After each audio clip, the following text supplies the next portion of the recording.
AIMIM के सांसद असदुद्दीन ओवैसी ने कहा है कि प्रश्नकाल खत्म करना और प्राइवेट मेंबर बिल खत्म करना दरअसल लोगों की आवाज और विपक्ष की आवाज दबाने का एक तरीका है। उनसे बात की है हमारे साथी ने। हमारे साथ है असदुद्दीन ओवैसी। सर, कोरोना काल में जिस तरह से संसद चल रहा है, कैसे देख रहे हैं? पूरा तमाम इंतजाम किए गए हैं सुरक्षा के, पर्याप्त लगता है, ठीक लगता है? नहीं, बहुत ही डिफ़िकल्ट है, बहुत ही चेंज है।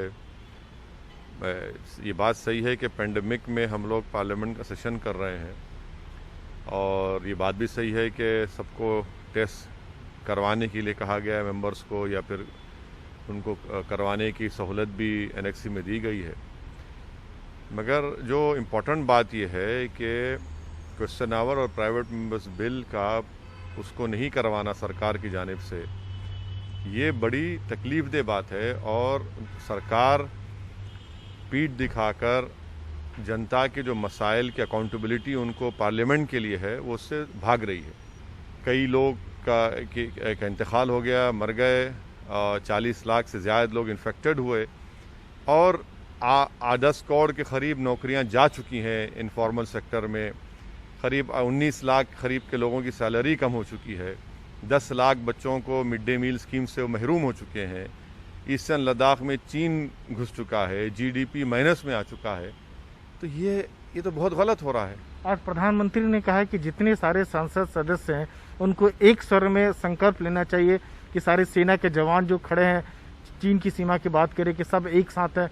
लगता है कि वो सेना की बात कर रहे हैं सरकार। प्रधानमंत्री को सबसे पहले पार्लियामेंट में आकर माफ़ी मांगना चाहिए कि उन्होंने ऑल पार्टी मीटिंग में झूठ कहा था। प्रधानमंत्री ने कहा था ऑल पार्टी मीटिंग में, जिसमें हमको नहीं बुलाया गया, हमारी पार्टी को, कि ना कोई घुसा है ना कोई वहाँ पर छुपा हुआ है, रुका हुआ है। आज उनके इस बयान के बाद चीन ने तो उसको बहुत इस्तेमाल किया। आज की पोजीशन में भारत के एलएसी में, इंडियन एलएसी में 1000 स्क्वायर किलोमीटर पे चीन की फ़ौज है। जहाँ पर पहले हम पेट्रोलिंग करते थे वहाँ पर नहीं कर पा रहे हैं, पैंगोंग सू में, डेप्सांग में, गलवान में। और प्रधानमंत्री ये कह रहे हैं भाई हम यकीनन आर्मी के साथ हैं, मगर पॉलिटिकल वॉइस कहाँ है? प्रधानमंत्री अभी भी आज भी ये नहीं कह रहे हैं कि चीन हमारे 20 सिपाहियों को मारा, चीन हमारी इंडियन एलएसी में घुसकर बैठा है। प्रधानमंत्री चीन का नाम लेने से क्यों डर रहे हैं? ये बड़ी तकलीफदेह बात है। लेकिन साथ में ये कह रहे हैं कि आंख में आंख डाल के हम बात कर रहे हैं, सबक सिखाया। कहाँ आंख में आंख डाल के बात कर रहे हैं आप? कहाँ आंख में आंख डाल के बात कर रहे हैं? क्या मोदी सरकार ने कहा कि चीन जो 1000 स्क्वायर किलोमीटर पर इंडियन एलएसी में जो घुस बैठा है वहाँ से उसको छोड़कर जाए? ना राजनाथ सिंह ने कहा, ना हमारे फॉरेन अफेयर्स मिनिस्टर शिवशंकर ने कहा वो बात को। क्या चीन से कहा गया कि आपकी वजह से हमारे 20 सिपाही मारे गए? आप वो भी नहीं कह पा रहे हैं। तो ये सब चीज़ें हैं जो प्रधानमंत्री देश को गुमराह कर रहे हैं। आप कोरोना का भी मुद्दा उठाएंगे और जो अर्थव्यवस्था की जो गिरती हालात है, प्रवासी मजदूर का जो पलायन, जो सारे जो है बेरोजगारी वगैरह सब? बिल्कुल, ये अहम मुद्दे हैं। कल ऑल पार्टी मीटिंग होगी, स्पीकर साहब बुलाएंगे और हम ये चाहेंगे कि इस पर बाज़ाब्ता डिबेट हो। और अगर सरकार ये कही कि नहीं एपिडेमिक बिल में आप कोविड के बारे में बात करिए, भाई कोविड का एपिडेमिक्स बिल से क्या ताल्लुक़ है? ये तो अलग मसला है।